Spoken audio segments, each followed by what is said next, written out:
Good morning, children. Today we are going to see about the social and religious reform movements. Understand, already we saw about the what we can say Brahma Samaj, then Arya Samaj. Understand about Ramakrishna Paramahamsa, Swami Vivekananda, then Keshav Chandra Sen. What were the reforms they did? Understand what were the organization they formed, everything we saw. And about the Hindu revivalism, Swami Dayananda Saraswati, he founded the Arya Samaj, and Ramakrishna Paramahamsa, he founded this, Vivekananda founded this Ramakrishna mission. They opened many schools and colleges.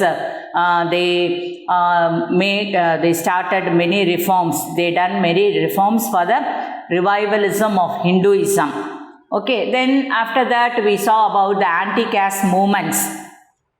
That is Jyotibal Phule and his wife Pratibha, Savitribai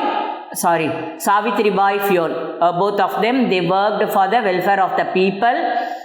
They sacrificed their life for the caste, that is low caste people, downtrodden people we saw. And this Narayana Guru in Kerala, from Kerala, he also worked for the welfare of the people only, and he what we can say, he wanted to abolish casteism and untouchability, and along with him this Ayankhali, he also belonged to Kerala, that is Thiruvananthapuram. He also worked for the welfare of the people only. So all these leaders, the revival reform leaders, they sacrificed their life for the people. So about Hinduism we saw. Today we are going to see about the Islamic revivalism, that is the Islamic reforms.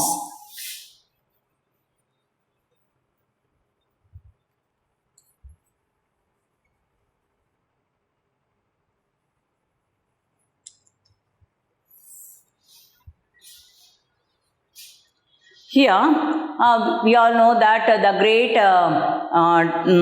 that is the Great Revolt of 1857. After the suppression of the Great Revolt of 1857, there were a clash between the Hindus and the Muslims. And the Muslims, they wanted to have a separate electorate in the government. Understand, they started to give their support to the British. Okay. And for that, then only what they thought, if they supported the British only, they can have the separate government, separate country for them.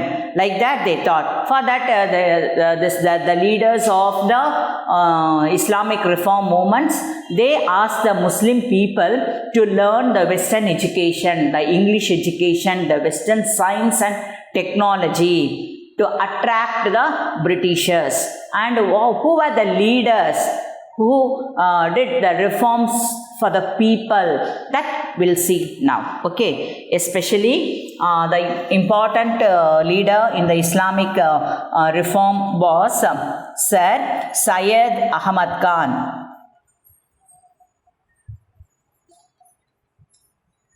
Sir Syed Ahmad Khan. Okay, and he was born in Delhi, and he belonged to a noble family. Sir Syed Ahmad Khan belonged to a noble family, and he was lack of education, and for that he don't know about the modern education system.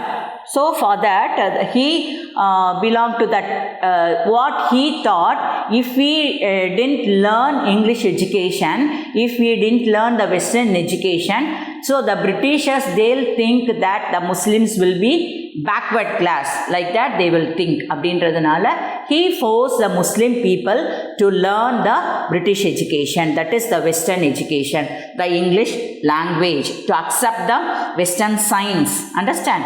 And he forced the people to learn that. And for this, after learning the Western education, they got the government jobs also. Understand? And he founded a scientific society and translated many English books into Urdu language, because you all know that the Muslim people, they'll know Urdu than English. Understand? So he translated many English science, Western science books into Urdu. So the people, they can easily read out. So he believed that the interest of the Muslims will be born if they learn the science and technology, the Western education in their own language. Okay, so for that he translated, and he advised the Muslims to take the English education and to concentrate on it. Okay, and next one we are going to see about the Aligarh movement. He started the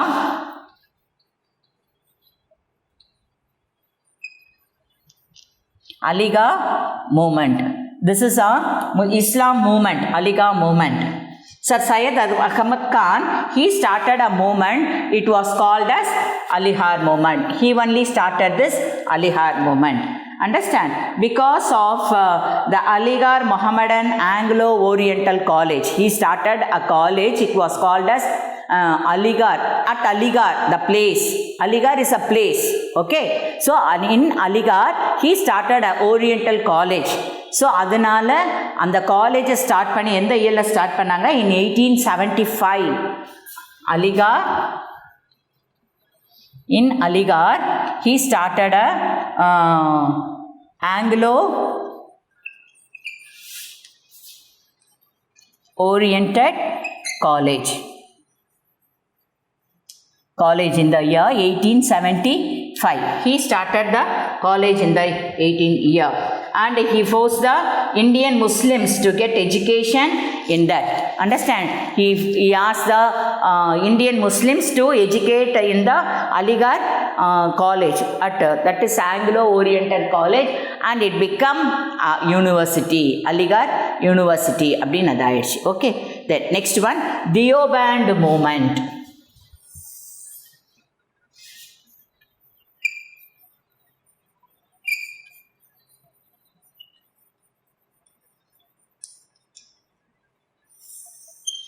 Deoband movement.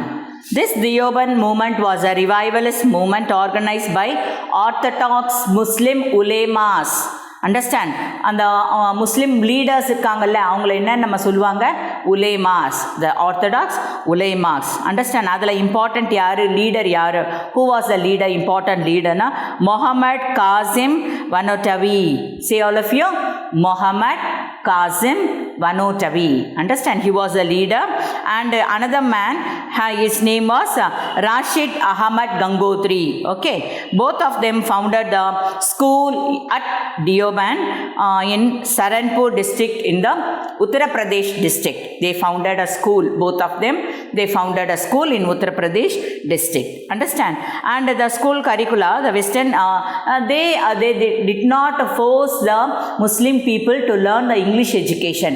இவங்க இந்த leaders என்ன சொல்கிறாங்க? there was no need to learn the Western education. The people should learn only the Muslim, that is the Islamic culture. இஸ்லாமை பற்றி முதல்ல அவங்க தெரிஞ்சுக்கிட்டோம். They have to learn the Islamic culture and the Islamic education. Understand? In Urdu language. Understand? They didn't give much importance for the Western education and also Western languages. Okay, can you able to follow? And next leader, Maulana Muhammad ul Hasan, became the new Deoband leader. He started the Jamid ul Ulema, that is the Council of Ideologists. A council, he formed a council led by him, and he gave the concrete shape for the Hasan's protection. That is, he gave importance to Islamic culture only. Understand? He didn't force the Muslim people to learn the Western education and Western sciences and English language. He forced the people to learn only the Islamic culture and this Urdu language and what are all the in Islam. Understand? The following, the learning of Arabic, the learning of Quran, like that he forced the people to know about the Islamic culture, and they never forced the people to learn the Western education. Understand? Okay children, we'll continue in the next class. Thank you.